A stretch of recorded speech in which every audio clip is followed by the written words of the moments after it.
Ya, ini nanti akan ada tutorial ya. Ada beberapa tahap menjadi penyaksi, ada 7 tahap ya. Pertama nanti tahapnya adalah menyaksikan tubuh, ya yang pertama. Lalu nanti yang kedua menyaksikan pikiran, ya. Yang ketiga menyaksikan perasaan, ya. Yang keempat menyaksikan yang menyaksikan, ya. Latihan menjadi penyaksi, ya. Jadi kalau kita itu sebenarnya sebelum bersahadat, betul-betul nanti syahadat kita itu memenuhi hakikatnya syahadat, ya. Akan lebih indah jika kita tahap demi tahap kita latihan menjadi penyaksi, ya. Lalu nanti pada akhirnya bingung. Nah, kalau sudah mulai bingung itu sudah mulai mau di puncak. Nah, ini kalau mau di puncak teman-teman nggak hati-hati kepleset nanti. Ketika teman-teman bingung sebenarnya teman-teman sudah mau sampai puncak, cuma teman-teman lalu egonya muncul, rasa akunya kepengen menguasai, aku psikologisnya, sehingga yang seharusnya kita sudah memasuki dimensi spiritualitas, nanti malah apa namanya anjlok, merosot lagi.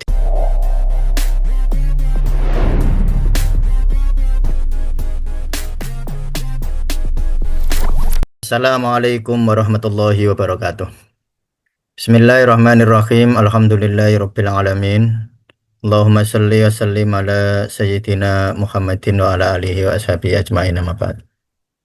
Ya baik teman-teman semua, seperti apa yang telah saya janjikan ya, di grup ya, kemarin saya menjanjikan di grup untuk memberi tutorial tentang latihan menjadi penyaksi ya.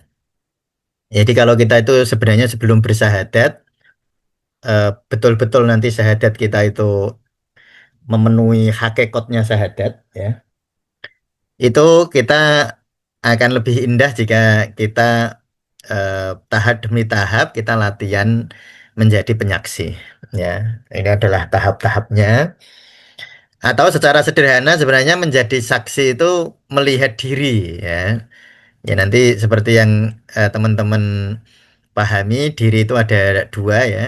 Diri psikologis ya, ya diri identitas atau diri kolbiah kalau dalam bahasa tasawuf.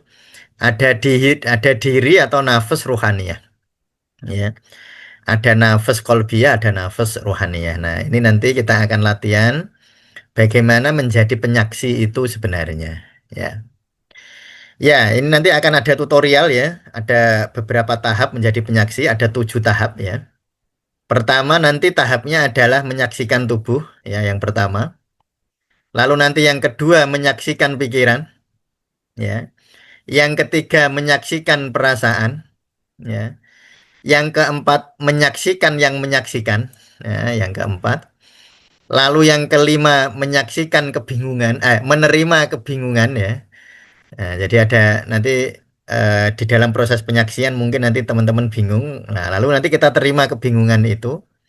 Lalu yang terakhir adalah pasrah kepada Allah ya. Jadi ada 6 tahap ya.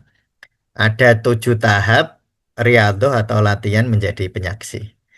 Ya, nanti saya berikan tutorial bagaimana caranya ya. Ini teman-teman bisa praktek. Bagi yang kesulitan nanti bisa bertanya di grup ya. Silahkan nanti ditanyakan atau kalau apa teman-teman mungkin tidak nyaman apa bicara di grup ya atau komentar di grup, teman-teman bisa WA saya secara pribadi. Iya, baik. Jadi nanti ada 6 tahap ini ya.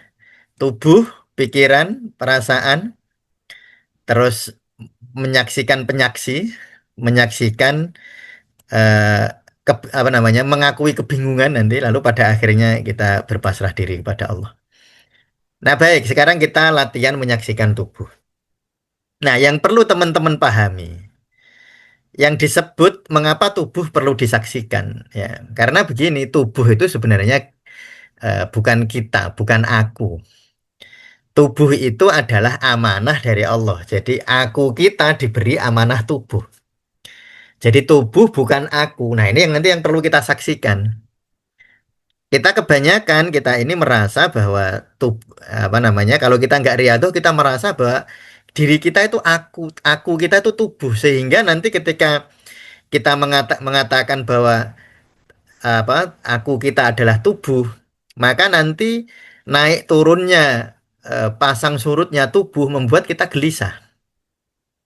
Karena kita merasa bahwa aku itu tubuh, sehingga ketika tubuh sakit kita menderita, ketika tubuh capek kita menderita, ketika apa wajah mulai berkerut-kerut kita menderita.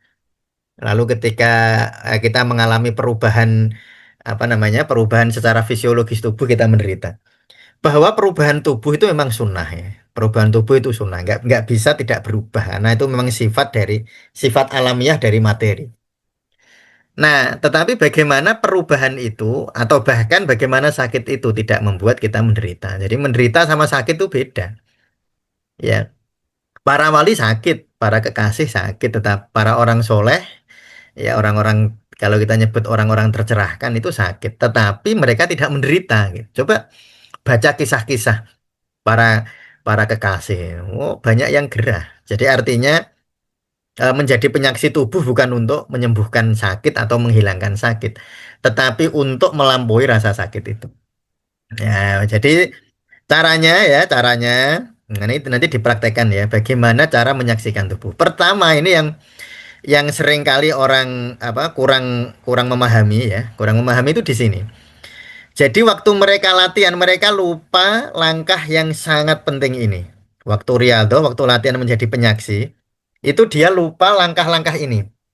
Ya, yang pertama ini sangat penting ya. Sebelum latihan, itu rilekskan wajah, wajah harus rileks, leher rileks, bau rileks, tangan rileks. Ya, ini di gambarnya ya nanti apa ini gambar ini atau PowerPoint ini nanti saya share di grup ya. Nanti saya share di grup, nih teman-teman bisa mendapatkannya ya. Nah, ini wajah rileks. Jangan tegang. Kalau mau latihan tegang, tubuh kita tegang, maka suruh menerima susah, suruh menyaksikan susah. Karena ketegangan itu adalah bukti bahwa kita menolak dan menolak itu selalu berasal dari persepsi kita, bukan berasal dari sensasi murninya.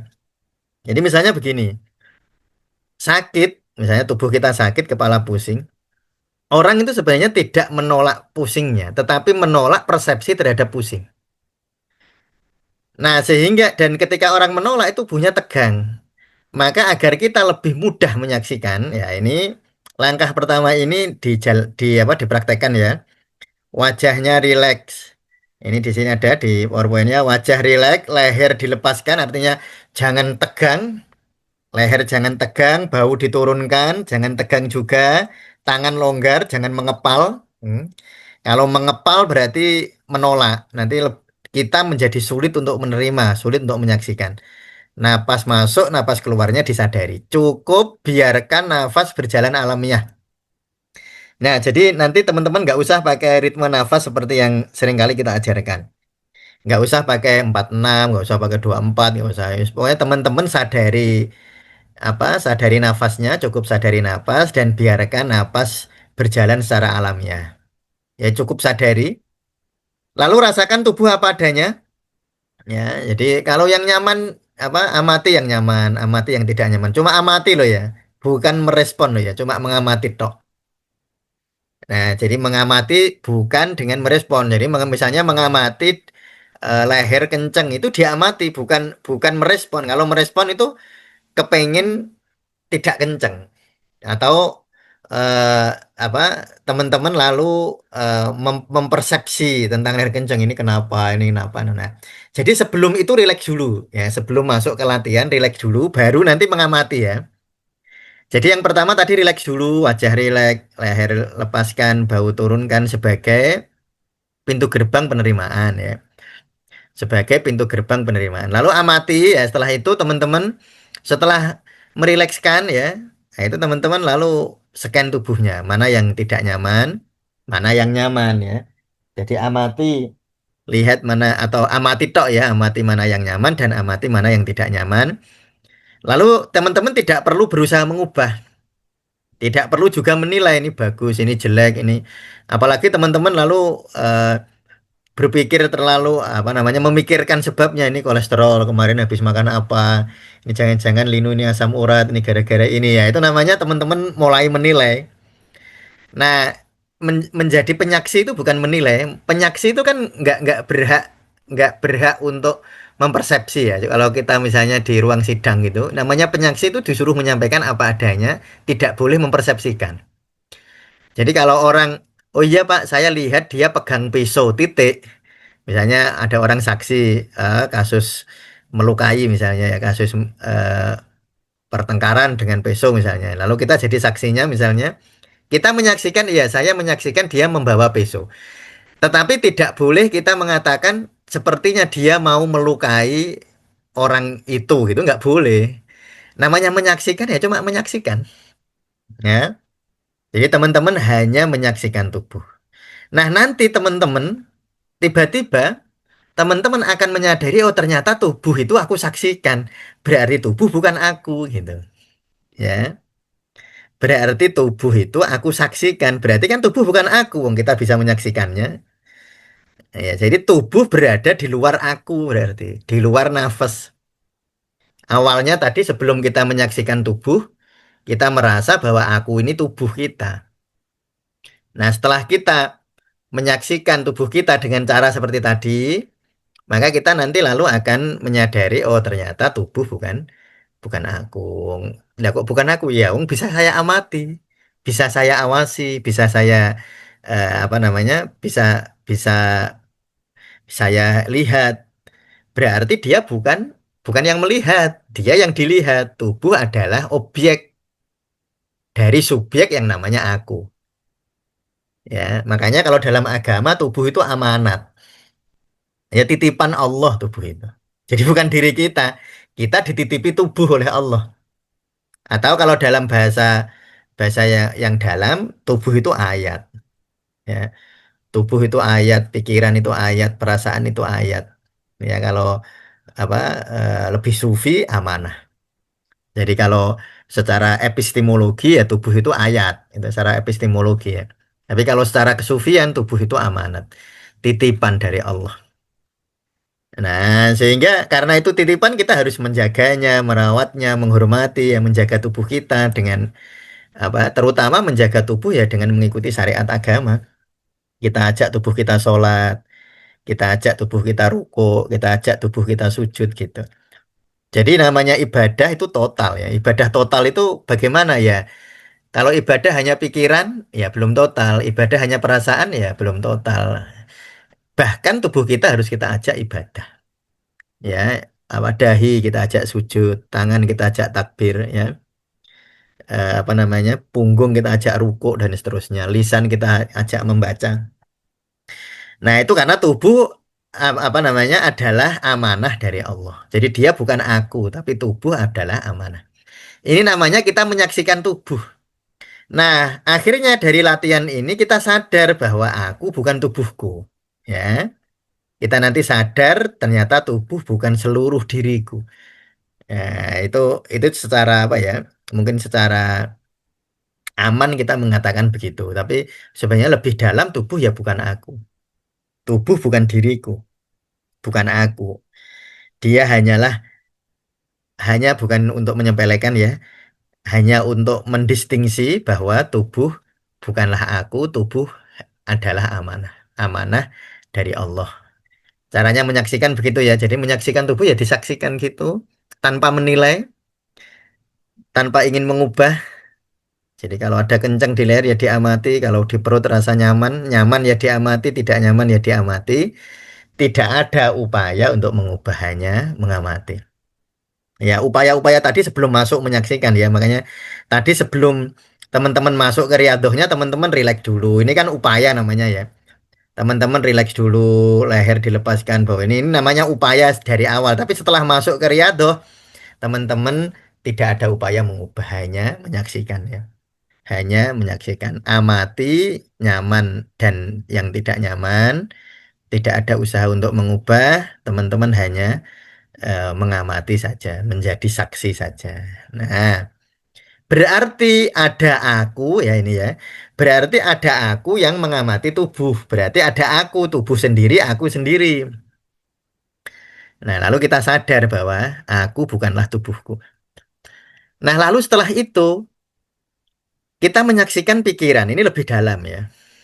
Nah, kita menyaksikan pikiran. Oh, ternyata misalnya teman-teman ini. sedang melihat YouTube ini. Kan di pikiran kan jalan ya. Di pikiran ini kan, oh suaranya Pak Mustamir begitu, oh yang dijelaskan begitu. Itu kan hilir mudik ya. Ya misalnya, oh ini materinya bagus, oh materinya kurang bagus, oh ini membosankan, oh ini mengasihkan gitu. Itu kan hilir mudik di ini di kepala kita. Nah itu namanya pikiran. Makanya di sini dikasih gambar, saya kasih gambar awan. Aku kita itu langit ini. Lah awan-awan putih ini pikiran perasaan kita. Dia hanyalah awan. Saya sering sampaikan Ibnu Sabrumah ya dalam Risalatul Qusairiyah itu dawuh. Pikiran perasaan itu sahabah sumatan kosi. Ia hanyalah awan yang akan berlalu. Nah itu awan ya. Di pikiran kita itu bukan langit. Pikiran kita itu awan. Ya. Langitnya adalah aku, lalu awan ini pikiran kita. Artinya pikiran bukanlah langit. Pikiran adalah sesuatu alat ya, alat yang diberikan oleh Allah. Alatnya langit. Ya, pikiran itu dia bukan langitnya. Nah, ini caranya bagaimana? Teman-teman bisa tadi ya, harus rileks, tetap rileks. Kalau teman-teman merasa tegang tubuhnya, dirilekskan ya. Lalu amati pikiran yang muncul. Ya, misalnya ini 10 detik misalnya ya. Misalnya saya hitung ini 10 detik, silahkan nanti teman-teman pikiran yang muncul apa?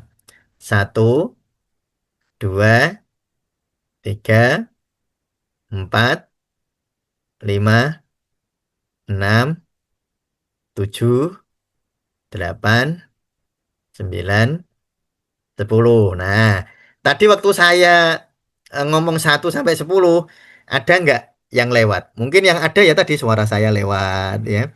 Atau tiba-tiba teman-teman jadi eling sesuatu ini suaranya Pak Mustamir kok kayak suara ini ya itu kan muncul muncul ya. Itu teman-teman cukup mengamati, tidak berusaha menolak. Jadi teman-teman nggak fokus.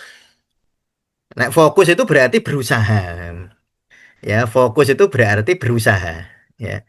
Kalau apa namanya? Kalau mengamati itu nggak berusaha fokus malah. Ya semua yang datang dan pergi ya cukup diamati. Jadi tidak terus misalnya teman-teman punya pikiran, oh Pak Mustamir suaranya kayak guru saya dulu misalnya, kayak guru SD saya misalnya. Teman-teman tidak berusaha untuk jangan jangan ada pikiran kayak gitu, bukan. Itu namanya nggak mengamati. Kalau mengamati itu teman-teman hanya menyadarinya saja. Oh ada itu, situ dok. Ya, tanpa penilaian, tanpa persepsi.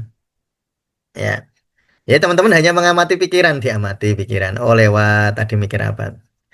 Ya, misalnya ada rencana, misalnya ini teman-teman misalnya ya, misalnya teman-teman ini latihan, misalnya teman-teman latihan 30 detik misalnya. Coba teman-teman 30 detik diem gitu ya. Ya, 30 detik diem lalu kalau tadi kan ada suara saya ngitung. Nah, coba nanti teman-teman latihan setelah dengerin konten ini. Buat apa? Stop buat 30 detik. Nah, coba teman-teman nanti selama 30 detik itu pikiran yang muncul apa? Teman-teman cuma nyatet tok. Cuma mengamati, oh, saya mikir kapan selesainya latihan ini. Oh, saya mikir eh, ini kemarin disuruh Pak Mustamir. Ini mikir kan gitu kan nanti pikirannya lewat ya. Tuh kayak jalan, kayak ini kayak awan.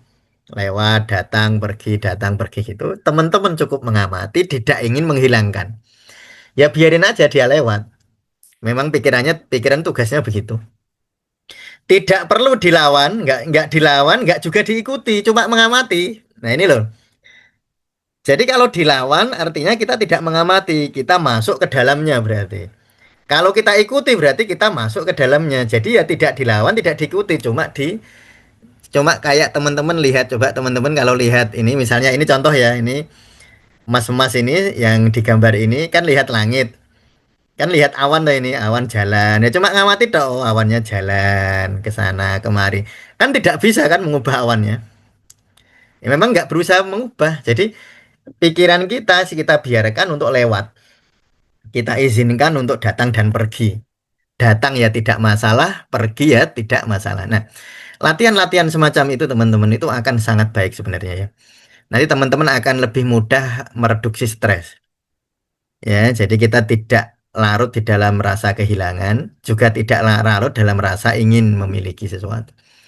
Bahwa ingin dan merasa kehilangan itu nanti sewajarnya. Tetapi teman-teman kalau sudah latihan kayak gini, dia akan cepat apa namanya akan cepat kembali ke fitrahnya. Kalau teman-teman sering latihan, tapi kalau teman-teman latihannya hanya sesaat ini ya, ya mungkin efeknya tidak signifikan atau kurang signifikan.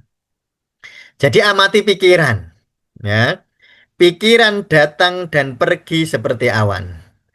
Tugas kita adalah melihat, bukan mengikuti atau mengejar.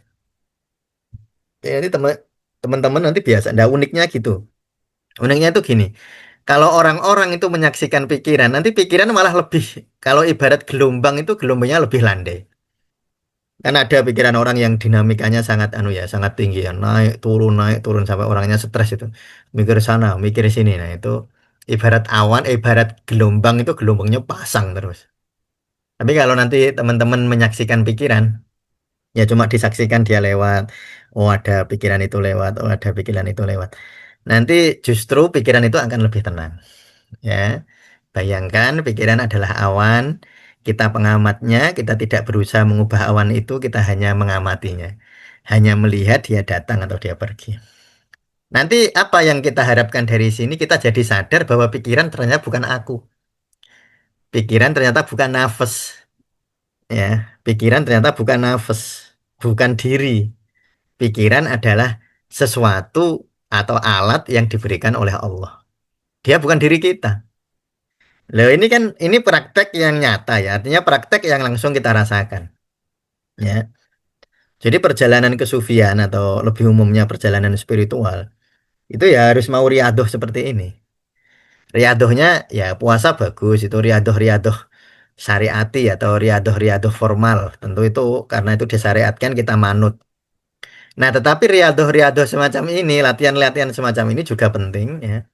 Karena nanti akan menyadarkan kita, karena kalau dalam tasawuf kan mana arofa nafsahu, barang siapa mengenal dirinya. Nah, diri itu siapa? Kan gitu kan. Makanya tadi di awal saya bilang sebelum kita bersyahadat, kita harus mengenal diri. Karena syaratnya orang bersyahadat itu kan harus benar-benar menyaksikan kan. Harus benar-benar mengenal yang kita syahadati kan. Dan jenengan katanya mau menyaksikan Allah, tapi pernah nggak kita benar-benar menyaksikan Allah? Nah, kalau kita belum pernah menyaksikan, namanya syahadat kita kan belum sempurna. Yaitu masih syahadat di level syariat dan tentu itu tidak boleh dipermasalahkan, ya, tetapi harus ditingkatkan. Tidak boleh dipermasalahkan karena memang levelnya begitu, tetapi harus ada upaya untuk meningkatkan kualitasnya. Nah, itu caranya begitu. Kalau dalam teks yang oleh sebagian orang disebut hadis, oleh sebagian ulama disebut sebagai kata-kata ulama, ya yang jelas apa namanya maknanya selaras dengan ketasawufan man arofa nafsahu faqad arofa rabbah. Jadi kalau kita ingin mengenal Allah, Tuhan yang kita saksikan itu, ya harus mengenalnya. Lah mengenalnya caranya dengan apa? Mengenal diri. Diri itu aku lah. Lalu pertanyaannya, aku ini siapa? Nah, jadi kalau kita mengenal keakuan kita, maka insya Allah kita akan lebih mudah nanti mengenal Allah. Ya, gitu ya. Itu namanya menyaksikan pikiran.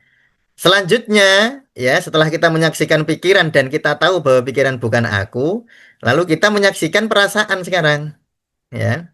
Jadi selanjutnya adalah kita menyaksikan perasaan. Jadi ternyata tubuh bukan aku, pikiran juga bukan aku. Dia bukan nafas. Jadi man arofa nafsahu itu mengenal diri itu bukan mengenal tubuh, bukan mengenal pikiran. Kalau itu di luar aku. Nah, sekarang kita sering merasa bahwa sedih itu aku, takut itu aku, marah itu aku, cemas itu aku, kecewa itu aku, damai itu aku. Perasaan kita. Padahal sedih itu dapat disaksikan. Coba teman-teman ya, pejamkan mata kalau teman-teman pas emosi muncul takut, apa marah, apa cemas, atau kecewa, atau seneng. Kan teman-teman bisa tahu kan kalau aku seneng. Nah, yang tahu bahwa teman-teman seneng itu loh, itu kan yang menyaksikan perasaan teman-teman kan. Berarti perasaan itu bukan aku. Perasaan itu objek yang disadari oleh aku gitu. Padahal untuk mengenal Allah itu kita harus nafsahu, mengenal diri. Ya, mengenal diri ya, keakuan kita kenal. Dengan cara apa? Dengan cara menyadari yang tidak aku. Tubuh tidak aku, pikiran tidak aku, perasaan juga tidak aku. Nanti ketika teman-teman menyadari bahwa semua itu bukan aku, nanti teman-teman tiba-tiba tersadarkan tentang aku. Tiba-tiba tersadarkan. Itu nanti seperti keotomatisan ya. Ini teman-teman nanti tiba-tiba otomatis. Otomatis mengenal aku. Jadi mengenal aku itu caranya dengan mengetahui yang tidak aku. Nah, nanti kalau teman-teman tahu bahwa ini tidak aku, ini tidak aku, ini tidak aku, teman-teman tiba-tiba tahu siapa aku. Nah, itu strateginya atau metodenya adalah dengan nafi, menafikan. Itu konsep syahadat la ilaha. Jadi menafikan dulu, baru isbat, baru kita memahami, menetapkan sesuatu setelah kita nafikan. Nah, ternyata sedih dapat disaksikan. Kita bisa sadar bahwa kita sedih. Kita tahu bahwa kita sedih. Kita tahu bahwa kita takut. Kita tahu bahwa kita marah. Kita tahu bahwa kita cemas. Kita tahu bahwa kita damai. Lah, yang tahu itulah yang menyaksikan. Artinya teman-teman sudah menyadari bahwa kesedihan bisa disaksikan, takut bisa disaksikan oleh siapa? Oleh yang menyaksikan, yaitu kita sebut saja aku. Jadi kita tahu, oh aku sedih. Nah, berarti sedih kan bukan aku, Wong. Dia diketahui ya. Sedih itu diketahui, dia di luar kita. Takut juga begitu. Nah, di sini dianalogikan ya, perasaan seperti gelombang di permukaan. Hati adalah lautan yang luas. Jadi ini kan seperti lautan ya. Lautan itu ibarat hati kita lalu terjadi dinamika, fluktuasi. Kadang-kadang fluktuasinya sedih, fluktuasinya takut atau sebaliknya fluktuasinya marah, fluktuasinya cemas. Dia adalah dinamika dari naik turunnya kolbu kita. Nah, saksikan dengan lembut, jangan ditolak, jangan dibesarkan, cukup dilihat. Ya, jadi teman-teman cukup menyaksikan kesedihan itu. Nanti kalau di tasawuf Indonesia biasanya kita melatih untuk menyadari sensasinya dulu. Oh, sensasi sedih di mana? Oh, sensasi tebih itu dadaku rasanya sesak terus disaksikan. Itu jalan apa namanya? Langkah-langkahnya. Nah, sederhananya teman-teman menyadari kan bahwa misalnya teman-teman takut kan teman-teman berarti tahu bahwa teman-teman takut kan. Nah, yang tahu itu. Nah, namanya berarti takut bisa disaksikan. Berarti takut bukan aku. Karena dia bisa disaksikan. Nah, padahal yang menyaksikan itu aku. Nah, nah, ketika perasaan disaksikan dengan benar, hati menjadi lebih luas daripada gelombang rasa yang sedang lewat. Jadi kita nanti akan menyadari betapa luasnya kolbu kita. Oh, sedih takut itu hanya percikan-percikan kecil dari luasnya kolbu kita. Sehingga kita nanti jadi lebih damai. Kita nanti jadi lebih tenang ya. Nah, nah, pada akhirnya nanti kita tahu bahwa perasaan juga bukan aku. Karena perasaan datang dan pergi. Nanti sedih, tiba-tiba seneng. Nah, sedih dan tiba-tiba seneng itu kayak tulisan. Lah, yang merasakan tulisan itu kan papan tulis. Nah, aku kita itu papan tulisnya itu. Nah, takut, sedih, marah, cemas, kecewa, damai itu tulisan. Dia bukan papan tulis. Cuma kita itu terlalu sering, terlalu fokus ke tulisan. Tapi kita tidak menyadari papan tulis. Makanya sering dicontohkan ya kalau oleh para apa orang-orang bijaksana ada gambar warna putih, papan putih ya. Lalu dikasih tulisan hitam atau bintik hitam agak besar di tengah-tengah papan tulis yang putih. Ketika murid-muridnya ditanya kamu lihat apa? Hampir semua lihat bintik atau titik hitam. Hampir semua orang jawab, kamu lihat apa? Titik hitam. Kamu lihat apa? Titik hitam. Tetapi hampir tidak ada yang menjawab, saya melihat papan yang putih. Nah, yang dilihat malah titik hitamnya, tapi dia tidak melihat papan yang putihnya. Itu seperti kita hanya merasa bahwa fokus kita di sedih, fokus kita di takut, fokus kita di marah, fokus kita di cemas, fokus kita di kecewa, fokus kita di kedamaian, kita malah lupa di mana kesedihan, takut, marah, cemas, kecewa itu dituliskan. Yaitu di kesadaran kita atau keakuan kita. Nah, akhirnya nanti kita tahu tubuh bukan aku, kita tahu bahwa pikiran juga bukan aku, kita tahu bahwa perasaan juga bukan aku. Nah, nah ini kita masuk ke apa namanya bagian yang lebih sulit ya. Ini nanti bagian lebih sulit. Ya, insya Allah nanti saya jelaskan. Yaitu menyaksikan yang menyaksikan. Karena nanti itu ego kita ya atau sebut saja bukan kalau ego nanti teman-teman salah tompo dengan konsep nafas ya. Jadi nanti pikiran kita itu cerdik banget. Pikiran kita itu dia inginnya merasa suruh jadi saksi. Padahal dia harusnya disaksikan. Nah, seringkali terjadi orang-orang yaitu yang riadoh latihan itu merasa dia menyaksikan. Nah, padahal dia dia merasa sudah menyaksikan, tetapi dia tidak sadar bahwa yang merasa menyaksikan itu juga sebenarnya sedang disaksikan oleh kesadaran yang lebih dalam. Ya, makanya saya nulis gambar aku itu atau nafas itu sebenarnya tumpuk-tumpuk ya. Jadi ada aku satu, aku dua, aku tiga, dan sampai nggak terbatas sebenarnya. Jadi latihan riadoh kesadaran atau riadoh seperti ini menjadi penyaksi itu sebenarnya eh, apa namanya tidak tidak sesederhana seperti yang saya kita ceritakan tadi. Tapi ada hal-hal nanti yang mungkin kalau di sini gampang, di sini gampang. Menyaksikan tubuh itu gampang, menyaksikan pikiran juga gampang, menyaksikan perasaan juga gampang. Tetapi nanti pada akhirnya kita tidak sadar bahwa yang merasa menyaksikan tubuh ternyata disaksikan juga. Berarti dia bukan diri kita yang sejati. Yang menyaksikan pikiran ternyata disaksikan juga. Berarti yang menyaksikan pikiran juga bukan diri yang sejati. Yang menyaksikan perasaan ternyata disaksikan juga. Berarti yang menyaksikan perasaan tadi yang kita anggap diri kita ternyata juga bukan diri kita. Nah, itulah nanti kesulitannya di situ. Nah, nanti insya Allah kita lanjutkan di bagian kedua untuk melanjutkan tentang bagaimana kita riadoh latihan menjadi penyaksi ya. Saya harapkan teman-teman mengikuti apa materi ini dengan baik. Nanti semoga di konten yang akan datang sehingga teman-teman tidak tidak makin bingung nanti. Ya, karena ini memang sering sekali membingungkan ya. Sehingga saya membaginya menjadi dua bagian. Teman-teman latihan dulu yang sederhana, yaitu menyaksikan tubuh, menyaksikan pikiran, dan menyaksikan perasaan. Nanti kita akan lanjutkan menyaksikan yang merasa menyaksikan. Lalu nanti pada akhirnya bingung. Nah, kalau sudah mulai bingung itu sudah mulai mau di puncak. Nah, ini kalau mau di puncak, teman-teman nggak hati-hati kepleset nanti. Terus kepleset, jatuh, harus ngulang lagi dari awal. Nah, itu nanti begitu. Kalau pas bingung, bingung itu sebenarnya pas mau sampai puncak sebenarnya.